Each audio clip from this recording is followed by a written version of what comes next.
Hey guys, this is Oliver from Tech Life. Today we're going to be looking at the iPega PG-9028 on iOS. If you're interested about Android, see some of my previous videos where I go through many of the different aspects of this controller. But for iOS, the first thing you have to do is you go into the iCade mode by pressing the button B and then holding the home button together until it starts blinking. And that puts the iPega controller into pairing mode.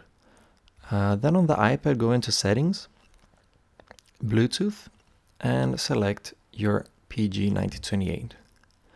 As you can see, the light stops flashing and you're connected now on the iPad. Unfortunately, out of the box, none of the controls work on the iOS operating system. In Android, you would have a mouse where you can click and do things and navigate the operating system, but not on iOS. I tried also the D-pad and also the analog stick, and it's just nothing reacts. So the iOS operating system is not fully compatible with the controller.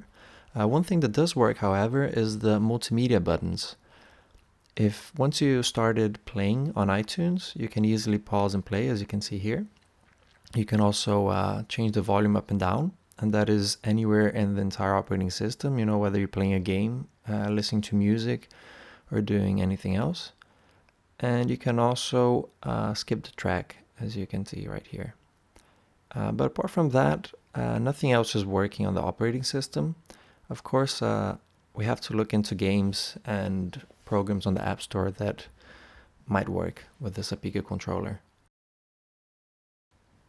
So in the App Store, I searched for the word controller, but it's actually kind of funny because I spent like a few seconds trying to get the keyboard up and I thought it was a bug, but actually what I realized is that the iPega is connected to the iPad as a keyboard.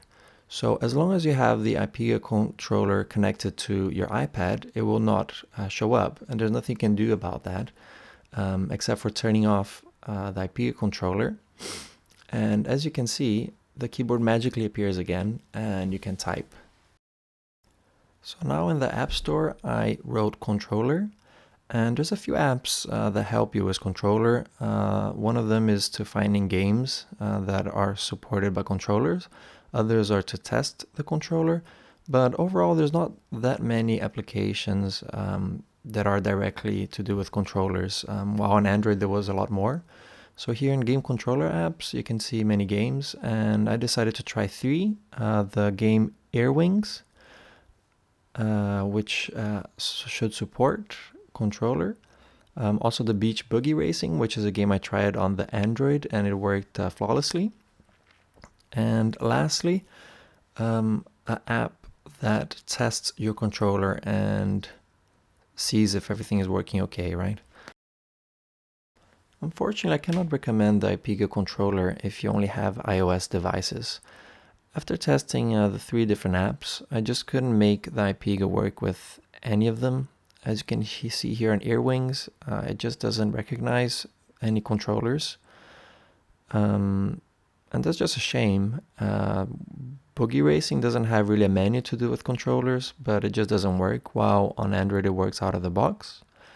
And when I tried running the game controller tester, it just kept searching for controllers forever and it didn't find anything. I also tried pairing the controller again in different modes, trying the Gamepad Android mode, also as a keyboard, and also the SBP. And unfortunately, none of these methods made any of the apps work.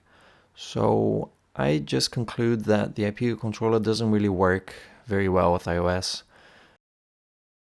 After reading a little bit online, I found the same conclusion from other users.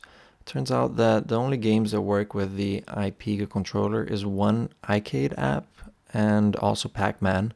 And they said that in total there might be like 10 apps that work with iPega. But I just really don't think it's a good investment to buy it just to play these few games. So unless you just use this as a media controller and then you have an Android tablet or phone that you play with, it's not really worth it for you guys with iOS.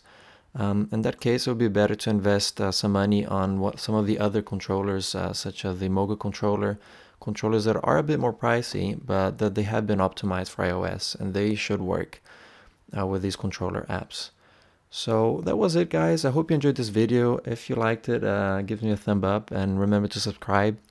There are other videos on my channel about this controller, including a comparison with the Xbox 360 controller, more functions and things about the Android. And there's more videos to come, such as the iPega on the PC and also on the Kindle. So stay tuned, guys. Thank you for watching, and I'll see you on the next one.